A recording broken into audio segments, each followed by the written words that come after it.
Hey, welcome to Zakaya's Facebook Live series on employment.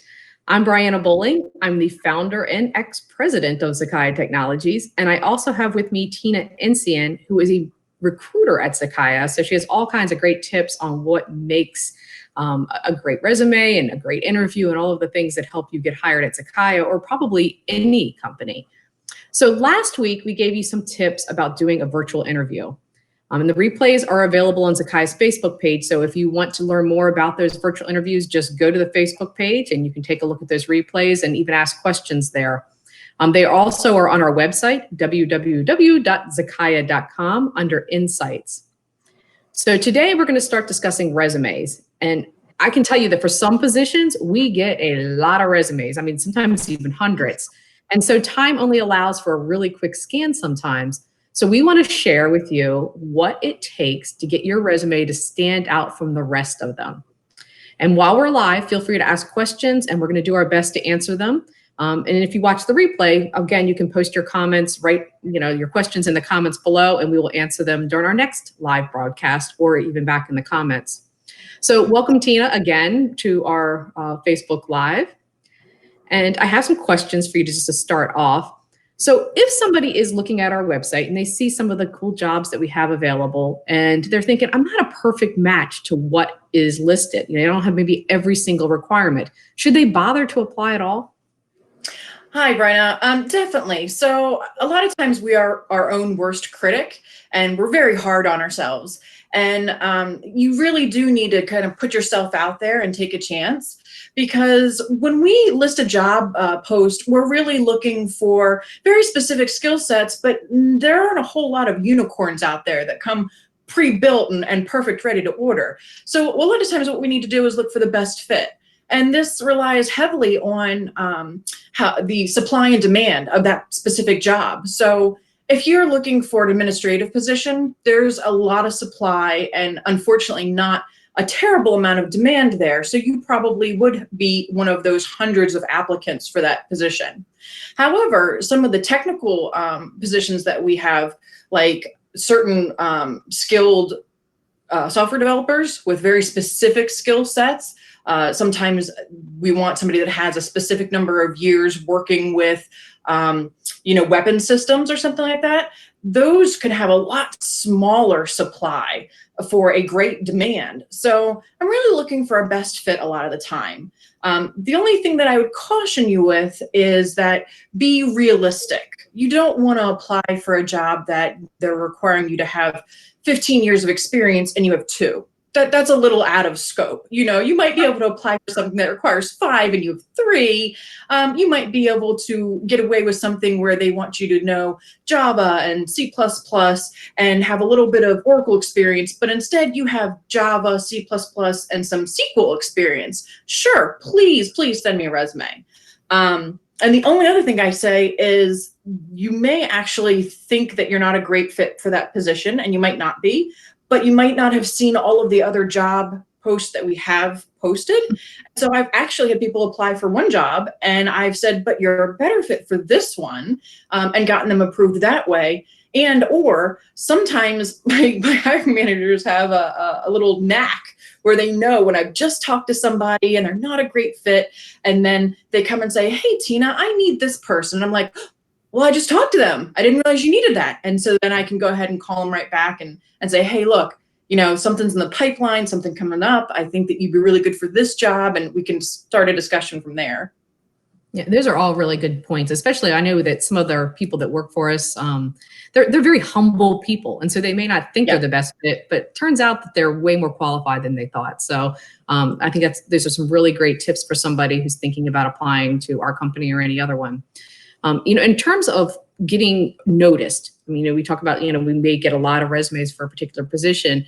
Does it help to have a cover letter? Is it required to have a cover letter? Does a cover letter help? And, hey, what makes a good cover letter if you do need one?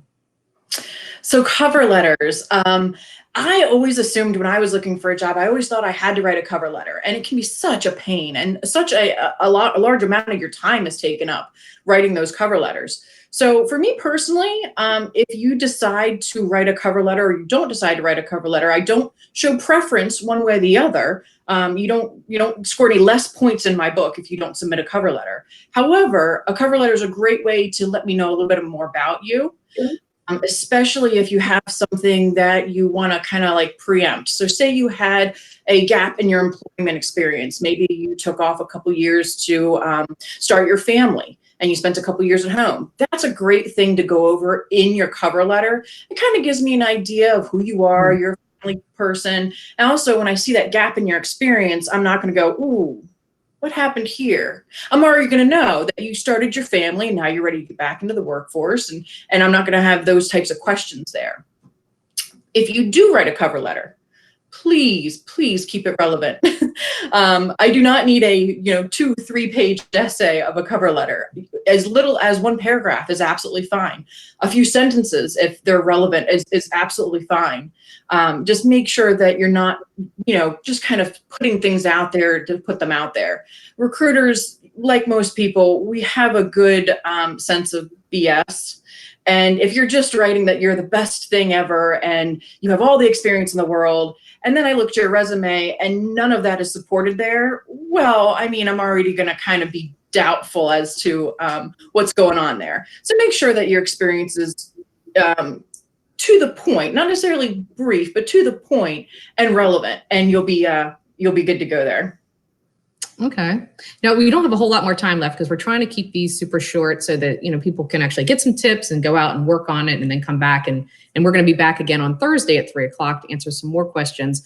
But I do have one more question for you. And you had talked a little bit about the time that it takes to apply for jobs. It's a huge amount of time for people to apply and for us to read them as well. So is it that important really for someone to customize their application, both their cover letter and resume for every position?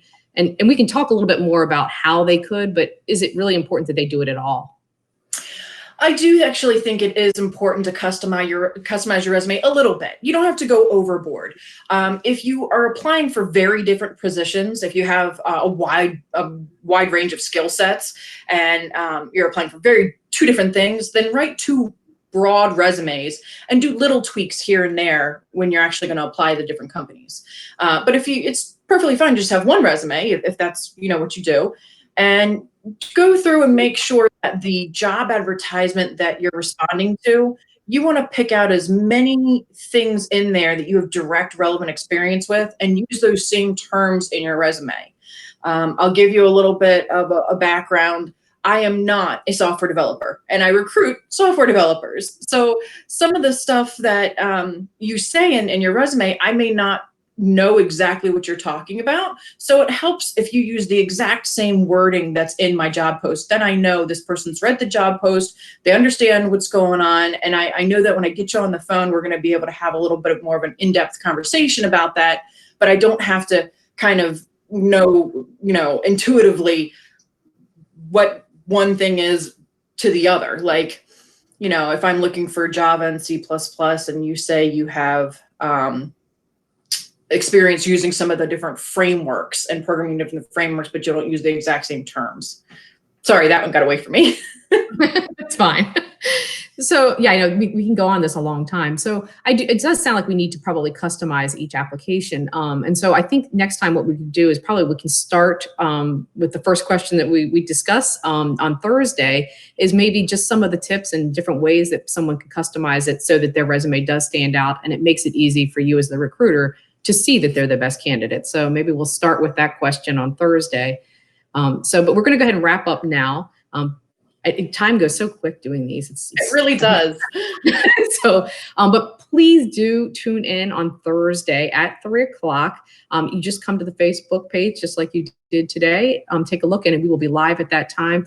Feel free to post questions while we're live and we'll be glad to answer them while we're here. We can answer them live right in place. If there's a particular job that you've been looking at on our Zakiah careers page and you're thinking, hey, you have a question about that particular position, hey, this is a great place to ask. Absolutely. So We will see you Thursday at 3 o'clock. And thanks, Tina, for your time. And we will see everybody real soon. Thanks.